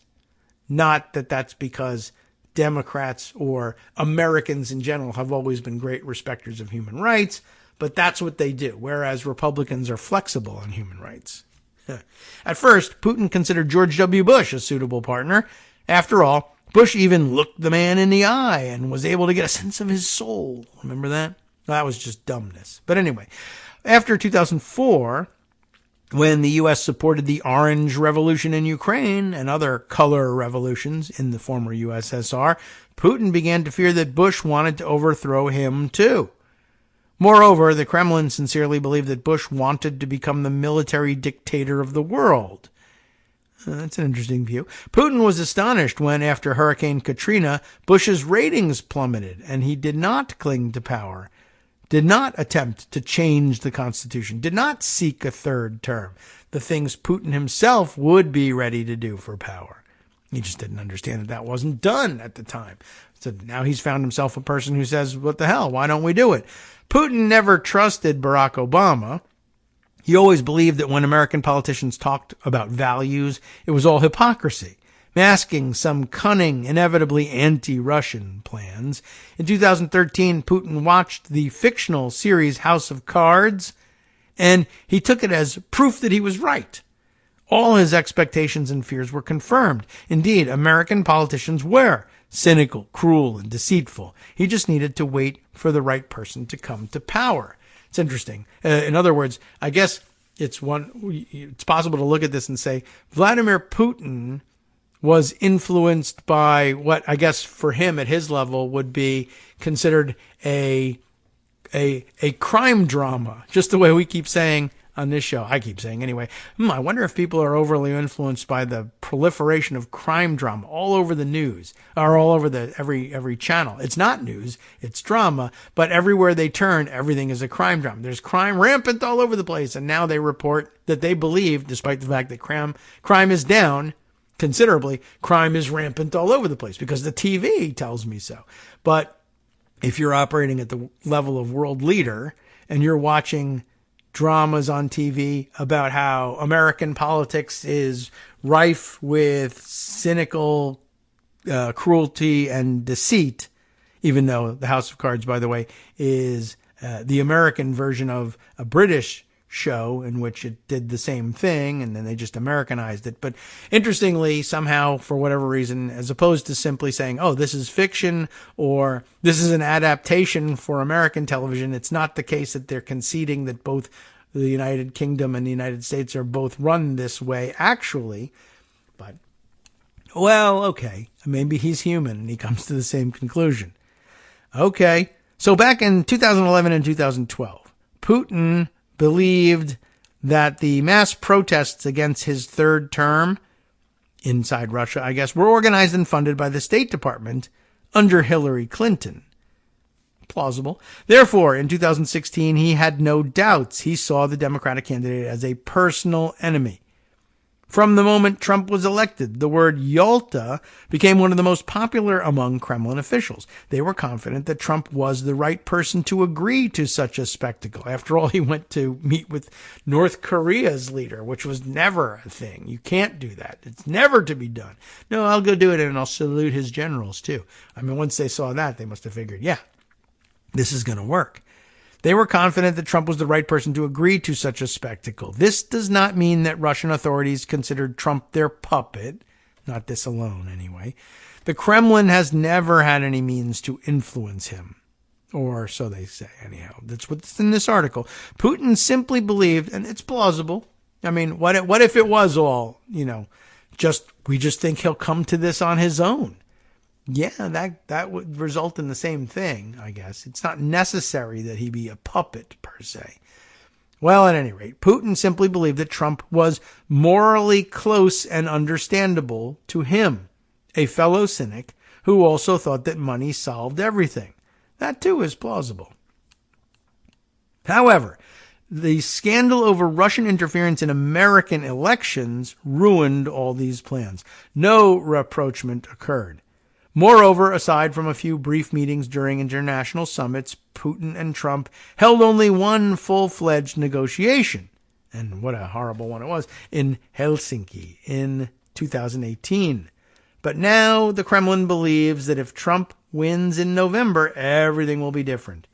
It hopes he will no longer pay attention to the liberal media or the criticism of the Democrats. Well, he never really did, but okay. Moreover, the Kremlin is convinced that Trump is already, at least rhetorically, to dismantle the old world order and claim credit for creating a new one. The fantasies of Kremlin strategists have developed like this. A new Yalta conference with Putin and Trump might not necessarily take place in Crimea. For greater symbolism, somewhere in the Pacific Ocean, roughly equidistant from Russia and the U.S. would be more suitable.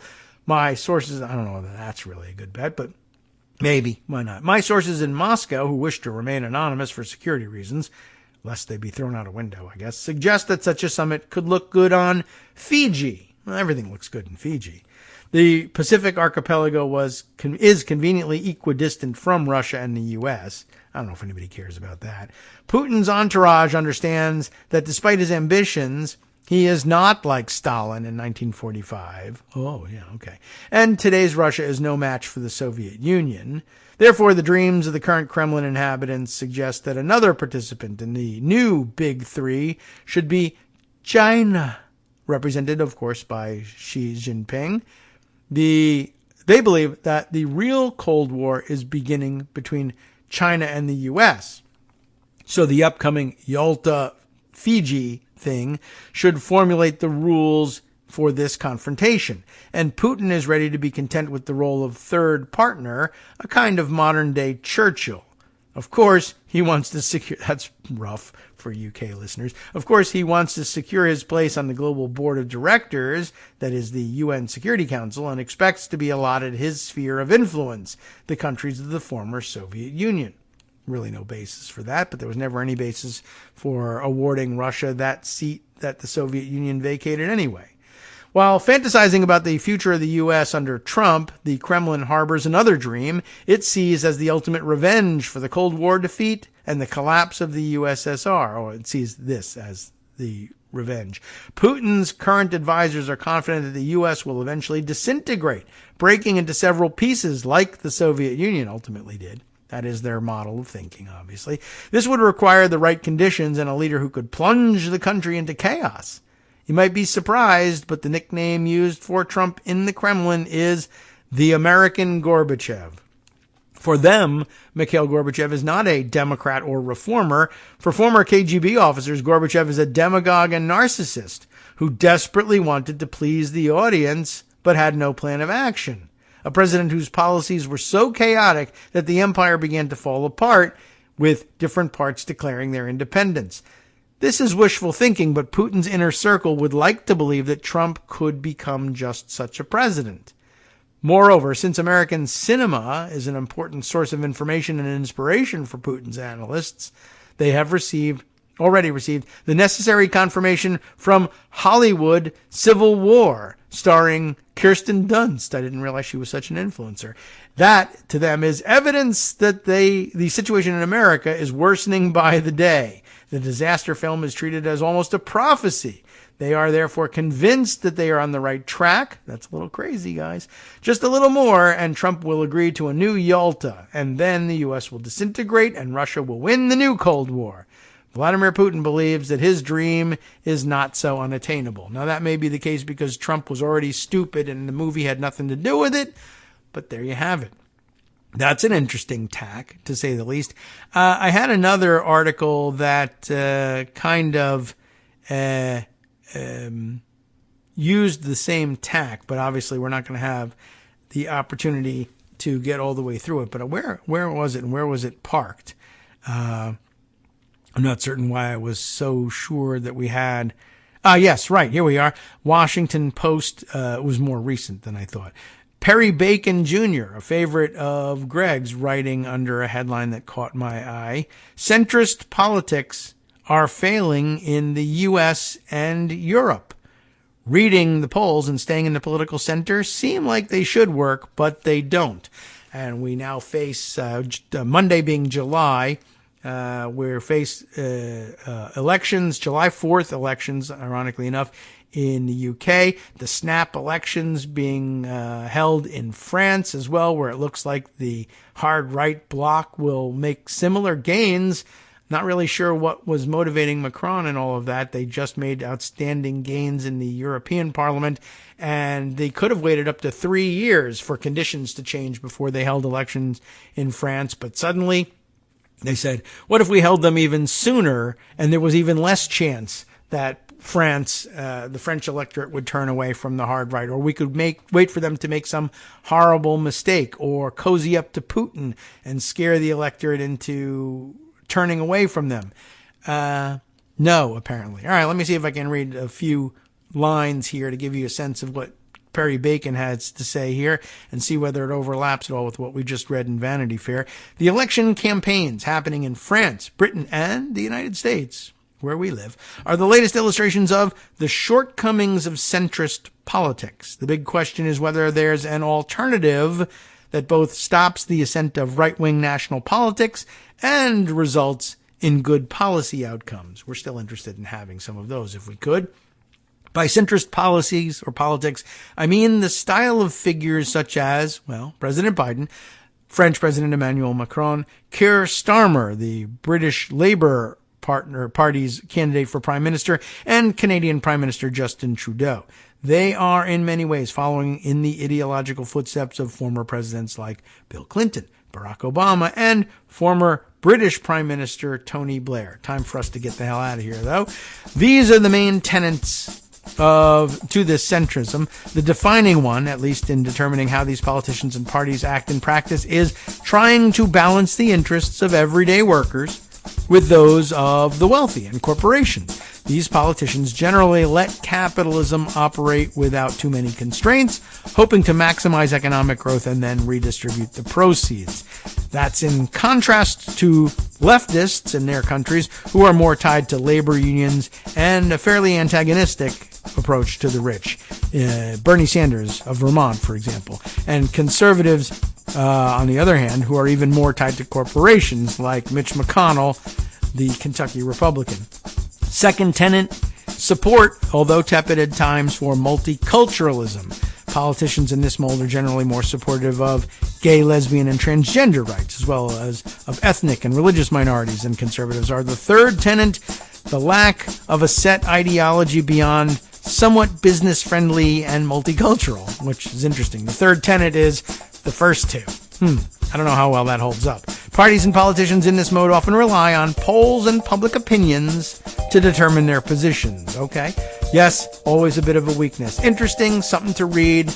But again, something more, our reason for looking over this is tying it to similar crises of democracy in our allied nations. Kagro in the morning with David Waldman. Something to think about over the weekend. That was real interesting to get some idea of what might be going through Putin's head in all of this. And why he might value a Trump presidency so highly. Okay, time now to hand things over to Justice Putnam for the West Coast Cookbook and Speakeasy, and for you to stew over the weekend. We'll be back to bolster your spirits again on Monday, July